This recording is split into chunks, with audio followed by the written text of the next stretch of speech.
Hello to all my YouTube crafty friends out there in YouTube land, and this is Monica from MMBW Craft.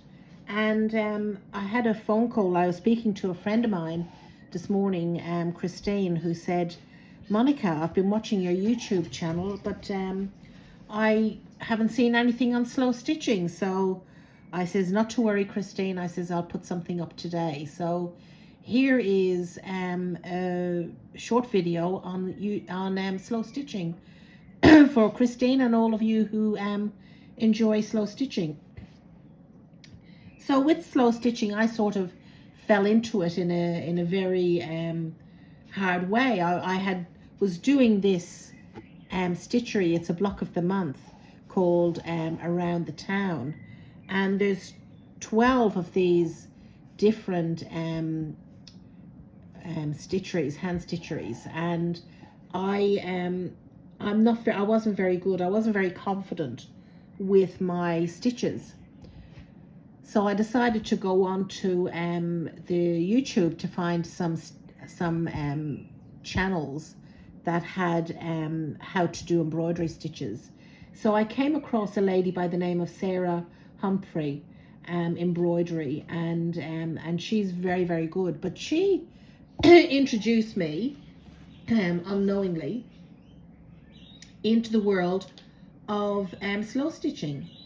So I had never heard of slow stitching, and I was attempting to practice the sizing of my stitches, which is when I sort of fell into it. And when I saw the work that she was doing, I immediately fell in love with it. There's no rules, there's no regulations, there's no rule book on how you have to do slow stitching. It's all up to you. And I was thinking, why is it called slow stitching? It's an unusual name for it could be freelance stitching or free motion stitching. I don't know, but anyway, I don't know who invented the name, but it actually originated in ancient times.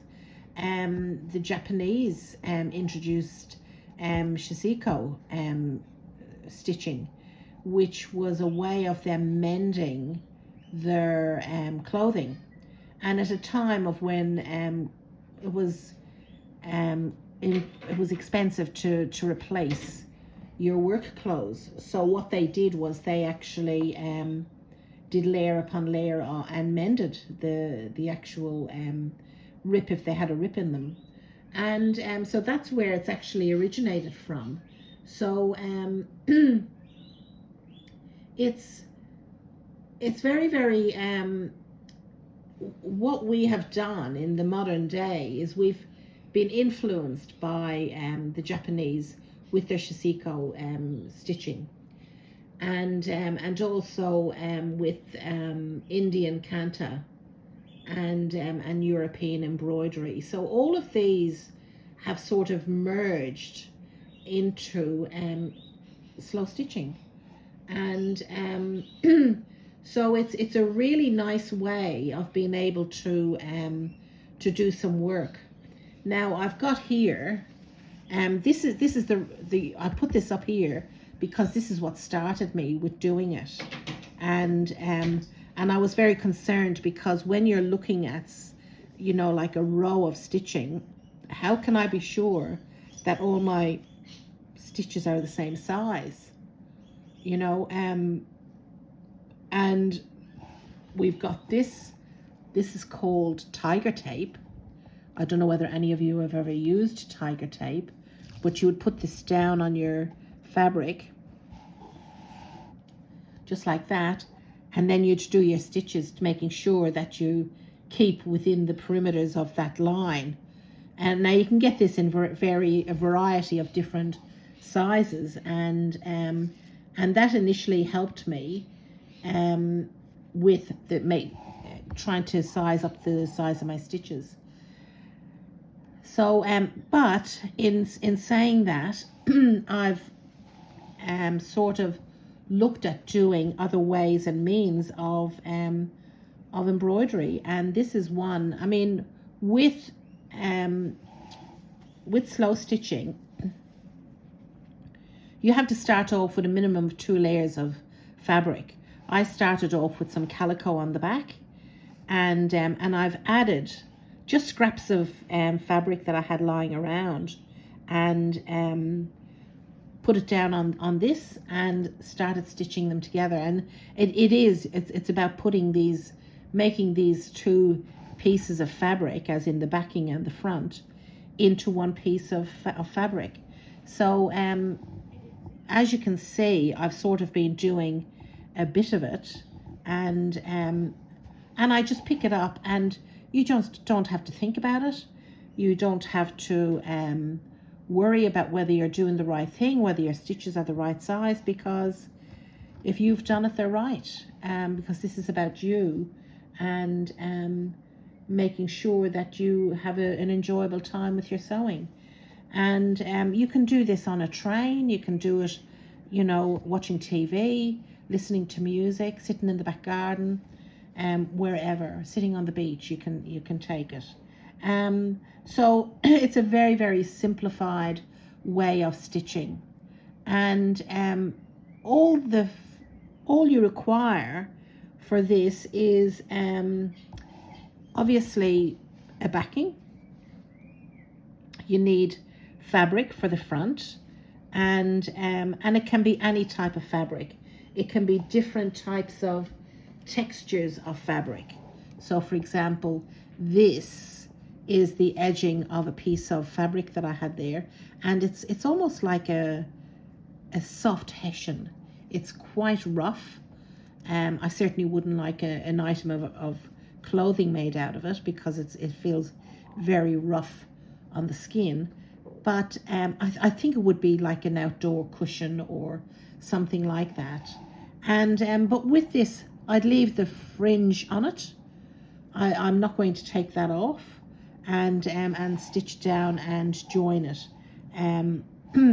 There's a variety of different type of stitch. You've got this stitch here. Where are we? This stitch here along here is the very basic running stitch. Okay, if you come up this end, I don't think you can see it, but they're called seed stitch. They're just very simplified, one little stitch, and then you've got some double seeds. Okay, I've got some circular stitches here. I've got some V stitches, and didn't use the right type of color for that. And I want to go along here and follow this line with a running stitch. I've done a cross stitch over here, as you can see with this. Now you can see that these are not even, right? They don't have to be. As I said, there's no rules and there's no regulations.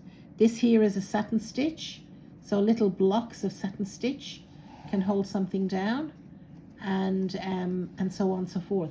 This is very, very similar to a shashiko, and so I've been incorporating that as well. So basically what I've done is I've got this sampler here. Have I just lost my thread? So I've got this sampler here, right? And I've added in this here, which was a bag of little what are they called? Leaves to enhance my crafts. This was probably about 12 months ago, and in my big cleanup I found them, so I'm going to use those in my slow stitching. But you can see here I've done a few stitches already. So the seed stitch, which is just very simplified, one stitches, but they're going in every different direction. There's no rhyme or reason as to the size. They can be larger, they can be smaller, or they can be roughly the same size. I've sort of done roughly the same size. And the reason it's called the seed stitch is because it looks like a pack of seeds have just been thrown out. Okay, you've got your running stitch, which is probably the most common stitch in slow stitching. You've got a double seed stitch, so these are a double seed. So it's two of the seed stitches side by side, and then you can get three stitches as well. Over here I've got little V stitches, and I've got the fly stitch here. Okay, again something very, very similar to a shasiko, which is the circle. Okay, and here is the blanket stitch. Okay, now I've sort of left that with the needle and with what has come undone. So I'm going to show you very simply how to do a blanket stitch in a circle once I get this threaded. Hate it when my needle falls out, but there we go. Okay, so when you're doing your this is a variegated thread that I'm using. So can't think of the name of it, but it's a beautiful variegated cotton or thread or floss. And then what you do, I think it's a Sue Spargo. So Sue Spargo is a beautiful crafter. So basically what you're doing with this is you're going to go into the center,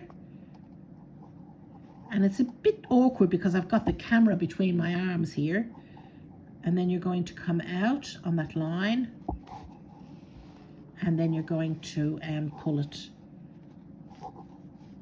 and you just work your way around in that circle for that.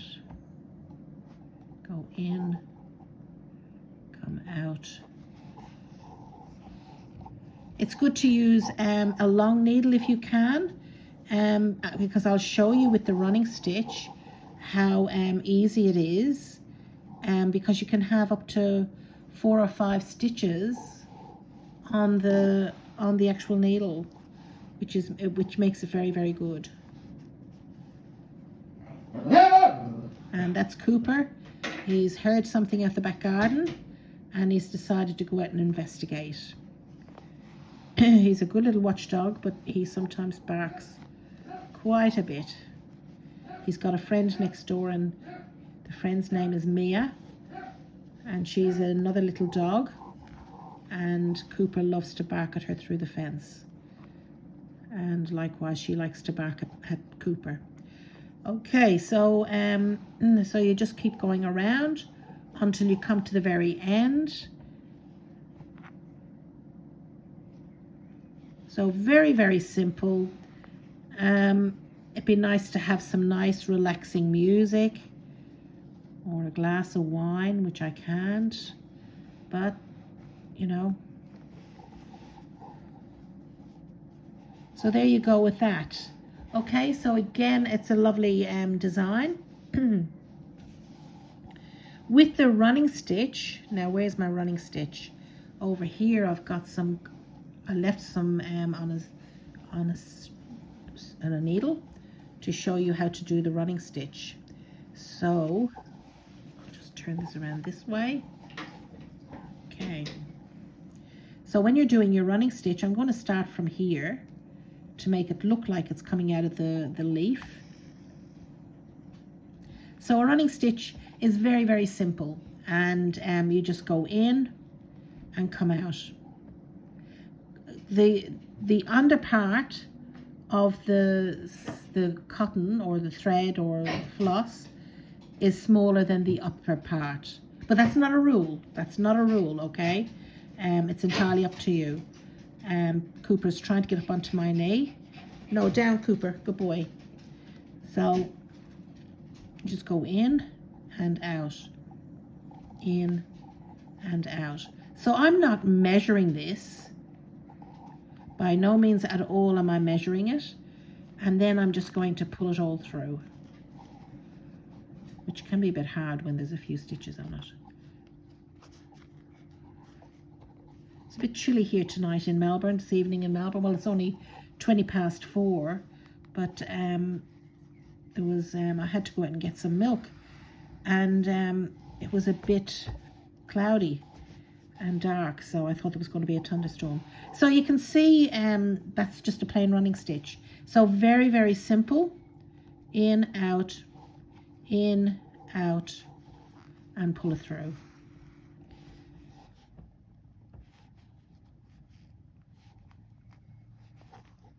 And pull it through. Okay, so that's the running stitch. Now a V stitch, which I've got here, okay, is again very, very simple, and you sort of do them in a random way. I'm trying to, whoa, trying to make it easy for you guys to see without it. I'm gonna have to turn it around that way, I think. So going in and coming up and going in.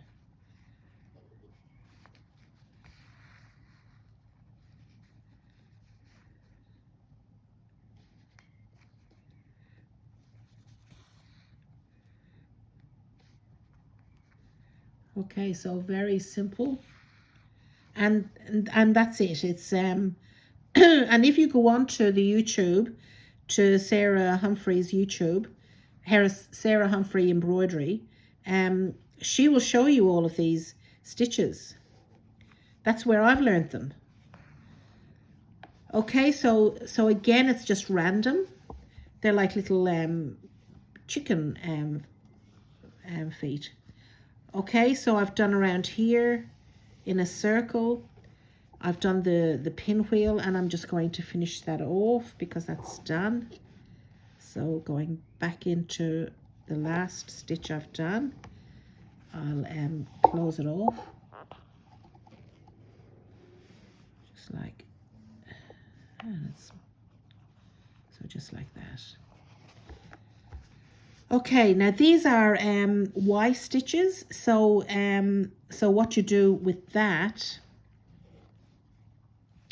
I'll just do a Y stitch with one of these. Okay, so a Y stitch is going in. Just do this. So you're going to go in like this. So it's here I'm doing it, okay? So you're going to go across like that. And then you're going to go wherever, however long you want it, okay? So there you go. And then you can either have it as a V stitch, or you can just go down further and have an elongated chicken foot, I should say. So that's how you do the Y stitch. Okay, so so a lot of a few samples there. I'm still working on this. I'm not going to be doing this as a slow stitch because it's taken me way too long to do it. This is a block of the month. 5 months ago. That's 5 months ago. And I should be getting my my next block should be coming in shortly. And I've got, where are we? I've got this one, which is the Sky Bar. It's almost finished. I've just got to do this. I might do that this evening and finish that one off. Then I've got, so that's block 1. Then I've got this one, which is the market. This is month 3, which is the market stall. It's this one. Oh, that's block 5. They're getting harder. They're getting harder. So this is block 4, which is back to school. So it's got the school. And then this one The row of terraces. Okay. And so what they do is they'll give me all the fabric. I've already cut out the templates for the house.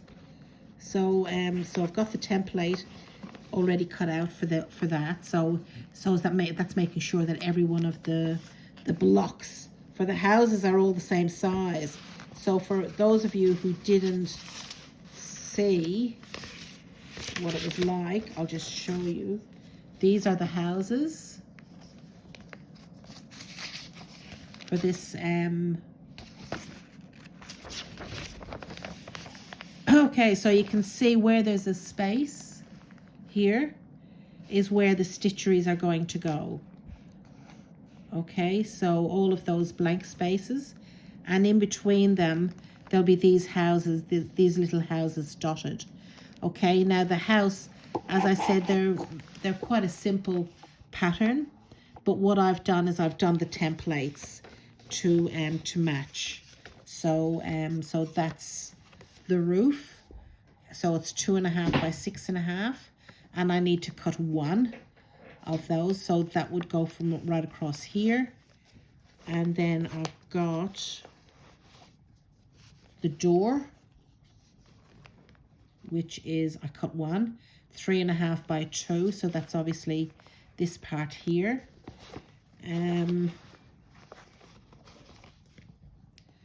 This is the sky, so I need to cut 2 of these, and they get attached. So I cut 2 of them, but you only need you cut it by so it's like a what's it called, quarter no, square triangle. So that'll go there, and that'll become that part here and that part there. So I cut 2 of those, and this is the actual house, so I need to cut 2 of those. So that's the sides of the house. And then there's this other part, which is buried down here deep into the crevices of my bag. Okay, these are oh, another one of those. These are the squares. So if you have a look at this front one, okay, see there's a 4 block. Okay, so I need to do 1, 2, 3, and 4 of those. So I've already done those 4. So that's 1, 2, 3, and 4. So they're already done. And then I'll need to go around the edging with more as they come in. Oh, sorry, there's another one here and another one. Oh gosh, there's lots of them. Out comes the sewing machine again. So so yeah, so that's what I'm doing at the moment, and that's what's got me inspired in regards to getting the slow stitching. You know, so you start off with one project, which then turns into 2, which no doubt will turn into 3 and 4, and so on and so forth. Okay, everybody, that's it. I do apologize because some of my videos have been a little bit on the long side, so I am sorry for that. I will try and curtail. I am getting a lot of feedback from friends, and which is important, and I really hope that you can get out a piece of fabric, something of something you really love. Maybe it might be an item of clothing you had as a child, or it might be a part of a blouse that your mum had who's passed away, okay, and you want to put it into something.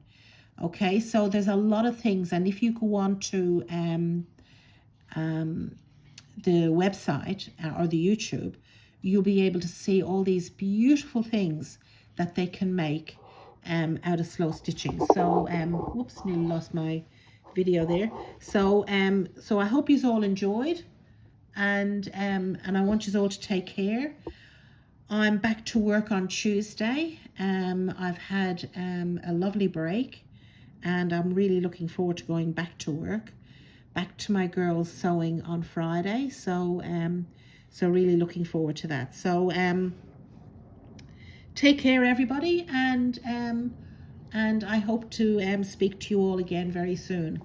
And I'm doing really, really well with my bacilla. So take care, and please, if you're interested in this, please subscribe and like me, because that's the way that the YouTube people in the background assess as to whether you should be continuing on YouTube. So I'm really enjoying doing this, and I hope I'm giving some people inspiration to be able to go on and do some wonderful, wonderful stitchery. And if you have got an interesting hobby, please let me know. I'd love to hear from you. And so take care, everybody. Enjoy your weekend, and relax and enjoy your stitcheries. Okay, bye bye.